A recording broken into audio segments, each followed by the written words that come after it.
पुण्य कर्मों से मनुष्य का जीवन हमको प्राप्त होता है और मनुष्य इस संसार का ऐसा प्राणी है जिससे मनुष्य के अलावा जितने और जीव जंतु हैं वो सब भयभीत रहे, सब डरे और सबको इस मनुष्य ने अपने कब्जे में लेकर के अपने हिसाब से उनको चलाया। सबसे ज्यादा पावरफुल मजबूत कौन सा जीव है? हाथी। हाथी को एक तरफ खड़ा कर दीजिए और उसके शरीर से रस्सा बांध करके दूसरी तरफ 25-30 लोग खड़ा कर दीजिए, रस्सा पकड़िए और दोनों अपनी अपनी तरफ खींचे। कौन हारेगा? मनुष्य हारेगा। हाथी खींच ले, ताकत में जाता है। एक हाथी में हमारे और आप जैसे 25-30 इंसान बनेंगे, ज्यादा भी बन सकते हैं। और एक तरफ तराजू पर हाथी रखा जाए, दूसरी तरफ आदमी रखा जाए, हाथी का वजन आदमी से 20-25 आदमियों से ज्यादा, तो हर तरह से वो ताकत में भी, वजन में भी और भारी था। लेकिन इस इंसान ने उसको अपने काबू में करके और जो उसके ऊपर बैठता है उसको क्या कहते हैं? महावत। और इतने बड़े हाथी के ऊपर जो महावत बैठा है, ना उसके पास तलवार है, ना तोप है, ना बंदूक है, ना भाला है। लोहे का इतना बड़ा अंकुश, इससे ज्यादा बड़ा नहीं होता। और उस अंकुश से उस हाथी को नचा देता है, कहेगा बैठ जा, तो हाथी बैठ जाएगा। अब खड़ा हो जा, तो खड़ा हो जाएगा। और सर्कस में हम देखते थे, अब तो जानवर प्रतिबंधित हो गए, वो गणेश जी की पूजा हाथी करता है, पास में महावत खड़ा हुआ उससे करवा रहा है। इतने बड़े जानवर को एक छोटे से इंसान ने अपने काबू में कर लिया। और एक और जानवर है जो हाथी पर भी अटैक कर देता है और मार करके खा जाता है। डिस्कवरी चैनल में आप लोग देखते होंगे, क्या कहते हैं उसको? शेर। शेर ने हाथी को भी पछाड़ दिया, लेकिन इस इंसान ने क्या किया? उस शेर को भी अपने कब्जे में कर लिया। सर्कस में लोहे का एक घेरा बनाया जाता है, बीच में एक दुबला पतला मरियम सा आदमी, कोई लंबा चौड़ा ताकतवर नहीं, और उसके हाथ में केवल एक कोड़ा होता है। चारों तरफ उसके शेर है, बीच में खड़ा हुआ। शेर चाहे तो पल भर में उसका काम तमाम कर दे, लेकिन शेर ये समझते हैं कि मेरे पास छल तो है, लेकिन बुद्धि की ताकत इसके पास है जो मेरे पास है। इस इंसान में खूंखार से खूंखार शेर जैसे जानवरों को भी कोड़े से चलाता है और वो मारता है। रीछ को, भालू, उसको इसने नचा दिया, जंगल में रहने। और यहां तक कि जहरीले सांपों को भी पकड़ करके उसके दांती तोड़ दी और बीन बजाते हुए उसको लहरा देता और वो सांप ऐसे ऐसे से नाचता है, इशारे से नाचता है। इस इंसान ने दुनिया के भयंकर से भयंकर जीवों को, और सांप तो केवल काटेगा, पुकार ही मारते उतना ही बहुत है। हार्ट अटैक से आदमी मर जाता है। सांप के जहर से लोग कम मरते हैं, उसके भय से लोग ज्यादा मरते हैं। उसको भी उसने पिटारे में कहते हैं। ये स्थिति जब ऊंट ने देखी तो भगवान के दरबार में एप्लीकेशन और कहा, महाराज इस इंसान से हमारी रक्षा करो। इसने किसी को छोड़ा ही नहीं, सबको अपने काबू में कर लिया। मैं इससे दूर रहना चाहता हूं। तो भगवान ने कहा ठीक है। भगवान ने ऊंट की जो आकृति ऐसी बनाई वो हर जगह से टेढ़ा मेढ़ा है। किसी ने पूछा, ऐ ऊंट, तेरे पीठ पर ये कैसा खम है, ऊंचा बना होता है, तेरी पीठ पर एक ऐसा ऊंचा खम है। ऊंट ने कहा, मेरा और कौन सा हिस्सा कम है, मैं तो सब जगह से टेढ़ा मेढ़ा हूं। तो ऊंट की जब आकृति इस तरह की बनाई परमात्मा ने रचना की और वो निश्चिंत होकर के घूमता था, पेड़ों की पत्तियां खा रहा है, फसल खा रहा है, घूम रहा है। थोड़े दिन बाद में इंसान ने देखा, मैं आई अजीब प्राणी, किसी काम का नहीं, खा पी करके चला जाता है, फसल का नुकसान कर जाता है, पेड़ों को तोड़ जाता है। कोई उपयोग होना चाहिए इसका। तो उसमें से एक चतुर आदमी था, बोले मैं सोचता हूं इसका उपयोग। तो उसने एक लकड़ी की काठी बनाई और काठी बना करके ऊंट के ऊपर रख दी, और रखने के बाद में एक नहीं दो लोग बैठ गए। 2019 में हम गए थे हल्दीघाटी, छुट्टियां थी, हमारे बच्चों का बड़ा मन था। तो वहां पर जहां पर चेतक की समाधि बनी हुई, वहां पर एक ऑडिटोरियम है, ये आप लोग गए होंगे। महाराणा प्रताप से संबंधित वहां फिल्म दिखाई जाती है, और उसके बाहर बहुत सारे ऊंट और उनको सजा के रखा है। और जो बाहर के घूमने वाले टूरिस्ट जाते हैं वो पैसा देते हैं, ऊंट पर बैठते हैं, और ऊंट वाला एक दो राउंड लेकर के दूर दूर जगह में फिर नहीं आ जाता। एक साथ पूरा परिवार बैठा। ऊंट ने कहा, महाराज हमने तो कहा था कि इससे बचाओ, लेकिन एक नहीं चार चार पांच पांच हमारे ऊपर बैठ रहे हैं। तो भगवान ने कहा, ये इंसान है, ये मनुष्य है, और इससे आज तक कुछ भी बचा नहीं है, तुम कैसे बच पाओ? ये इंसान चंद्रमा तक, हमारा चंद्रयान लॉन्च हुआ, वहां तक पहुंच गया, आगे की प्लानिंग। धरती की तो बात आप छोड़ दीजिए। तो ये किसका कमाल है? इंसान की बुद्धि का कमाल है। पहले के जमाने में कोई वक्ता बोलता था या गायक भजन गाता था, माइक जैसी कंडीशन नहीं, तो एक सीमित दायरे तक आवाज जाती थी। इंसान ने सोचा कि इस आवाज को और कैसे विस्तृत किया जाए, तो माइक्रोफोन बना दिया। अब आप इसे 1-2-3 किलोमीटर तक आवाज अपनी भेज सकते हो।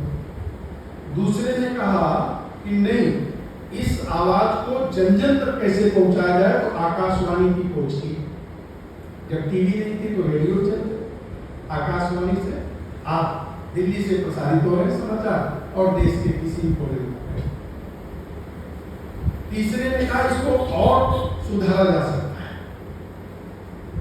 कि ये जो बोल रहा है या जो गा रहा है, इसका चेहरा भी दिखना चाहिए।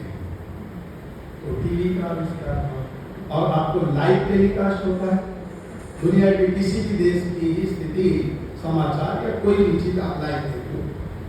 दिल्ली में क्या हो रहा है, देश के अंदर, अमेरिका में क्या हो रहा है, पता लग जाएगा। ये बुद्धि का कमाल नहीं तो और क्या है? इसीलिए बड़े भाग्य के मनुष्य का विवाह, सौभाग्य से मनुष्य का जीवन, और ये अनुसंधान कोई मनुष्य ही कर सकता और कोई नहीं कर सकता, कोई चीज नहीं कर सकता। इंसान ने घोड़े को दौड़ते हुए देखा, दौड़ लगाता है, बड़ी जल्दी पहुंच जाता है। अब भी दौड़ने की कोशिश की, लेकिन सफल नहीं हुआ। तो दूसरे ने दिमाग लगाया और उसने हीरो होंडा बना दी, मोटरसाइकिल बना दी।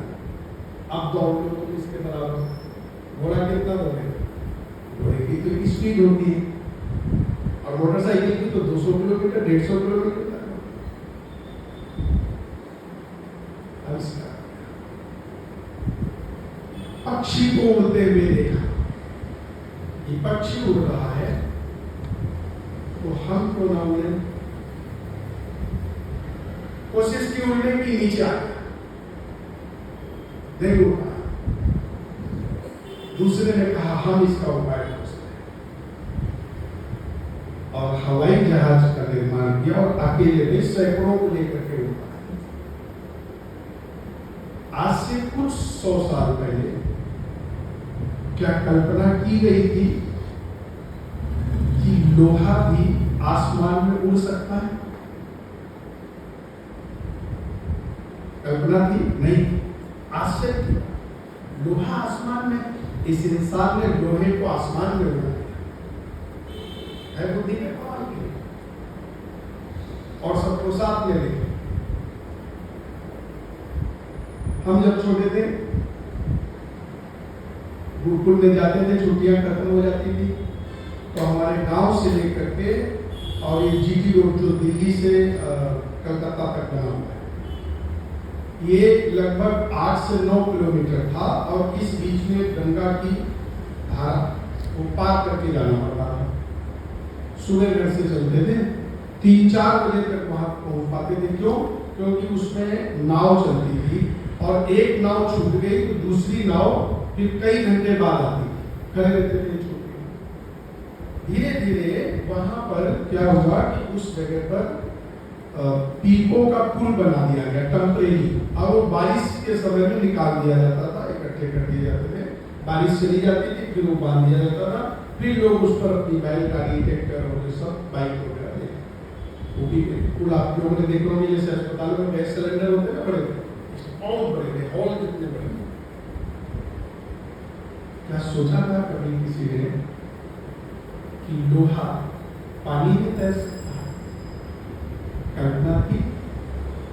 लोहा तो पत्थर से भी। हम तो ये सुनते आए कि भगवान राम ने जब पुल बनाया था तो नल और नील दो इंजीनियर थे उनके, वो पत्थर करके निशान की ये कहानी सुनी होगी।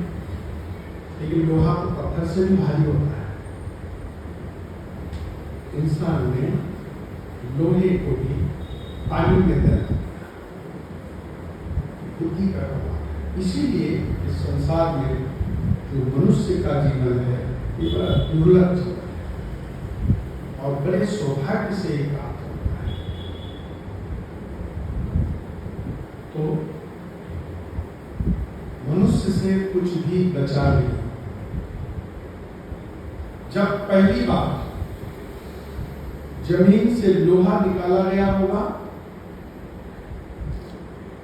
तो उस लोहे की वैल्यू क्या रही होगी, कीमत क्या रही होगी? 2-4-5 रुपए किलो। तो किसी ने कहा इसको और महंगा और बढ़िया बनाया जा सकता है, तो उसको रिफाइन किया। 4-5 रुपए में बिकने वाला लोहा रिफाइन होकर के आया तो 10 रुपए में बिक लेगा मार्केट। एक ने कहा नहीं, इसको और रिफाइन करके इसकी वैल्यू बढ़ाई जा सकती, और उसमें संशोधन हुए तो 20 में बिकने लगा, और संशोधन हुए 50 में, और ज्यादा उसमें रिफाइन हुआ 100 रुपए में। तो एक ने कहा नहीं, इसकी कीमत तो ज्यादा है, अभी भी कम है, बढ़ाई जा सकती। पूरे लोहे में से कुछ ग्राम लोहा लिया, कुछ ग्राम, मुश्किल से 2-4-5 ग्राम, ज्यादा से ज्यादा 10 ग्राम, और वो लोहा लेकर के घड़ी के पुर्जे बनाए। पुराने समय में जब हम छोटे छोटे थे तो HMT घड़ी आई, आपको कंपनी में बड़ी फेमस घड़ी HMT कंपनी।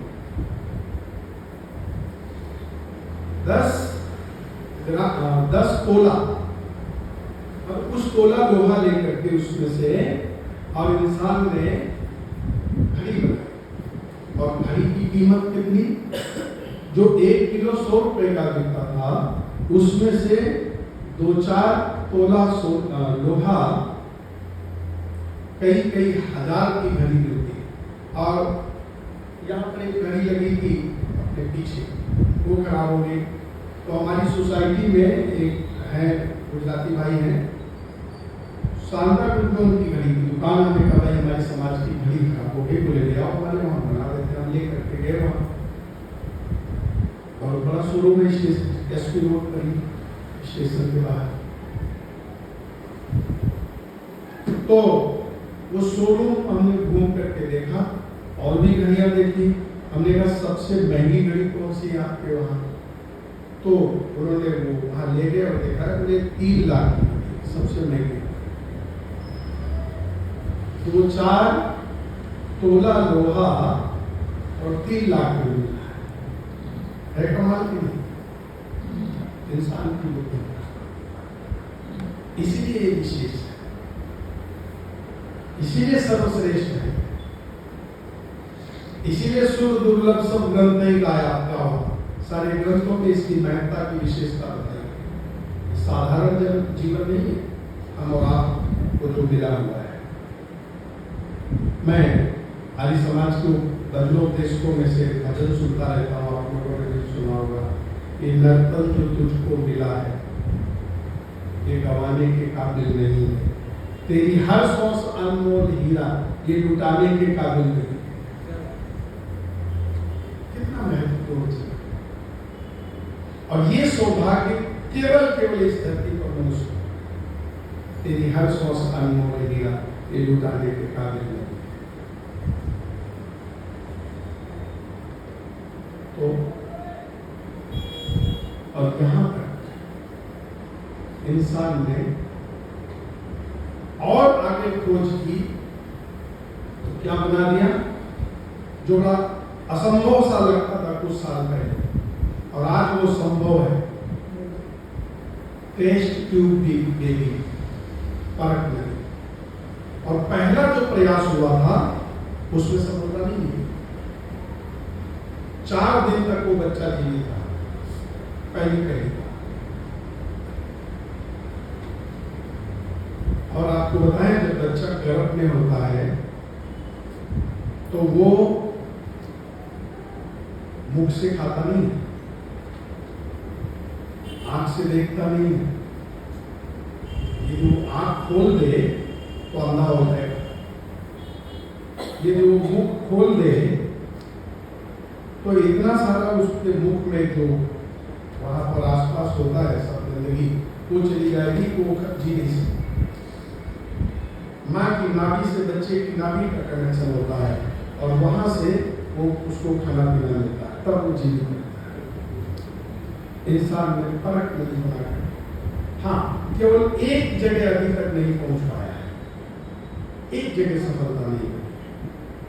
और वो क्या, और वो प्रयास सदियों से चालू है और सदियों तक चालू रहेगा और मिल भी नहीं सकती सफलता उसको। वो ये कि मरे हुए शरीर में प्राण संचार कर, ये ईश्वरी व्यवस्था है। बाकी मनुष्य सब जगह पहुंचा है और जहां नहीं पहुंचा है वहां पर पहुंचने की तैयारी है। चंद्रयान तो हमारा पहुंच ही गया, इसके बाद में अगली प्लानिंग होगी। तो इस मनुष्य के जीवन की सार्थकता तभी है, मनुष्य तभी कहला सकता है जब तक उसके अंदर मानवता है, इंसानियत है, मानव का धर्म है। यदि ये नहीं रहा तो सारे आविष्कार बेकार। और आपके जो हेलीकॉप्टर दिल्ली से हरिद्वार के बीच में कांवड़ियों पर फूल बरसाते हैं ना, यदि इंसानियत नहीं रही, मानवता नहीं रही तो बम बरसने शुरू हो।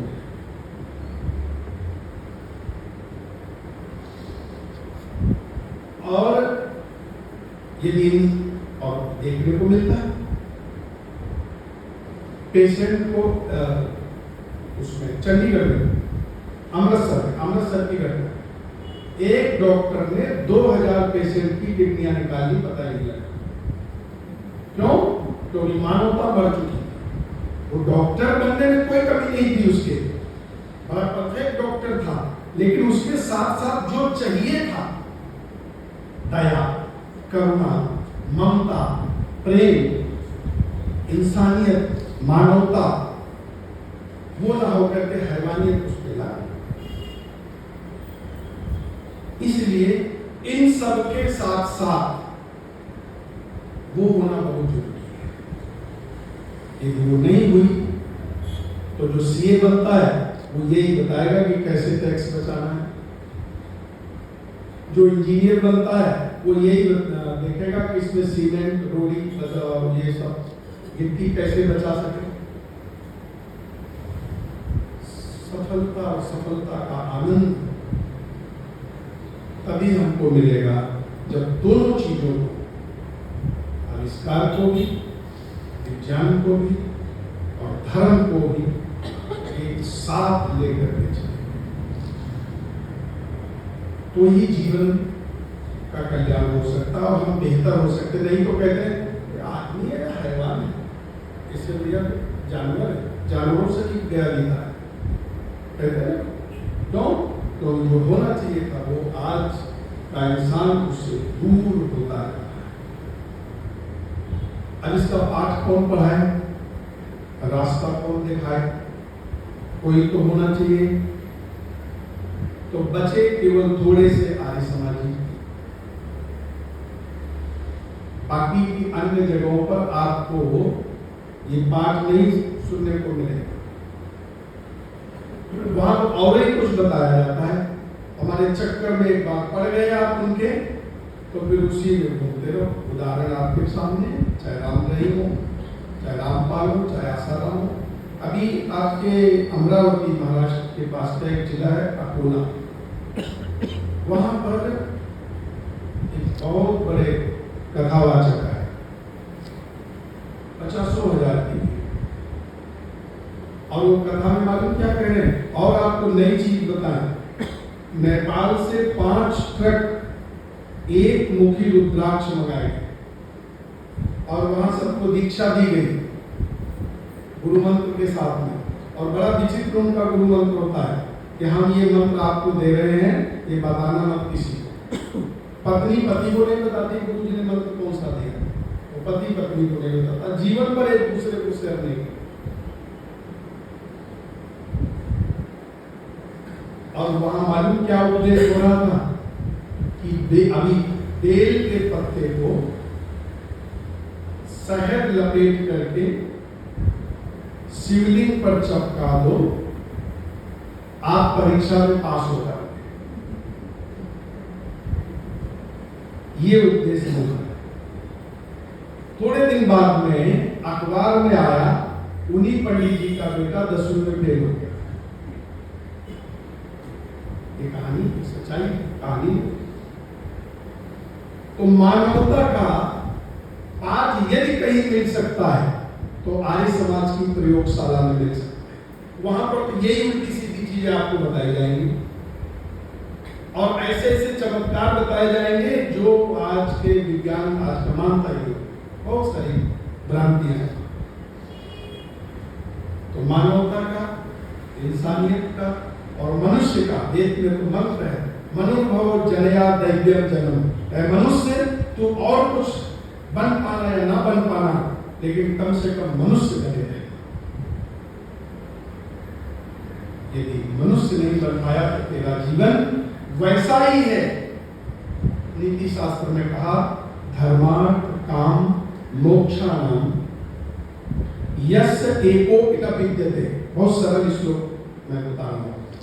धर्मार्थ काम मोक्षाणाम यस्य एकोपित विद्यते आजा गलस इस तरह से तस्य जन्म निरर्थक। जिस मनुष्य के जीवन में मानवता नहीं है, धर्म नहीं है, अर्थ नहीं है, काम नहीं है, मोक्ष पर चलने की प्रेरणा जिसने नहीं दी, उसका जीवन ऐसा है जैसे गले बकरी के गले में एक थन होता है। किसी किसी के होता, सबके नहीं होता है। किसी आप देखते हो किसी किसी के गाय के यहाँ कंधे पर भी एक पैर लगा हुआ है। तो यहाँ उदाहरण बकरी का दिया, जैसे बकरी के गले में लटकता हुआ स्तन वो दूध नहीं देता, किसी काम का नहीं, केवल भार है उसके शरीर पर, वैसे ही इंसान भी एक मनुष्य नहीं बन पाया तो इस धरती पर भार है, उसका ये जन्म निरर्थक है। और अगला जन्म मिलेगा कि नहीं मिलेगा ये भी गारंटी निरर्थक है। तो सज्जनों, मातृशक्ति देश और दुनिया आज आर्य समाज की तरफ देख रही है। इसरो के जो चीफ प्रमुख हैं उनका एक आर्टिकल आजकल बहुत वायरल हो रहा है और वो कह रहे हैं कि इसके जो मूलभूत सिद्धांत हैं वो हमने वेदों से लिया है। और हम कहां फंसे हुए हैं? उनके पास में बेल पर शहद लगा करके शिवलिंग में लपेट कर बचना होगा। ये जीवन सार्थक करना है, सफल करना है, और एक ही रास्ता है, वो वेद का है, आर्य समाज का है, और वो महर्षि स्वामी दयानंद सरस्वती जी द्वारा जिन्होंने अपने जीवन की आहुति देकर के रास्ता हमारे आप सबके लिए बनाया है, उस पर चलने के अलावा कोई रास्ता इस दुनिया में है। लेकिन एक निराशा हम सब लोगों में अक्सर रहती है कि हमारी संख्या में हम बहुत कम हैं, हमारी आवाज कमजोर हो चुकी है। जिस आवाज ने अंग्रेजों को यहां से भगा दिया था वो आज आवाज कमजोर हो गया, तो जरूरत है उस आवाज को बुलंद करने की। लेकिन फिर भी हताश और निराश होने की जरूरत नहीं है। मैं किसी को निराश नहीं करता, मैं उत्साह बढ़ाने वाली बात करता हूं, और एक बात बता करके जिससे आपका उत्साह बढ़े अपनी बात को समाप्त करो। किसी राज्य में बहुत भयानक अकाल पड़ा, लोगों ने सोचा नहीं था कि इतने लंबे समय तक अकाल पड़ेगा।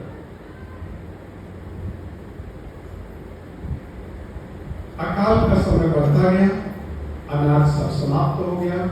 एक परिवार में, जो परिवार के मुखिया थे बुजुर्ग, जब देखा कि घर में एक मटकी ही अन्न बचा हुआ है, बाकी सब खाली आकर छोड़े, तो उस अन्न को लेकर के और अपने कमरे में बंद हो गया और अंदर से कुंडी लगा।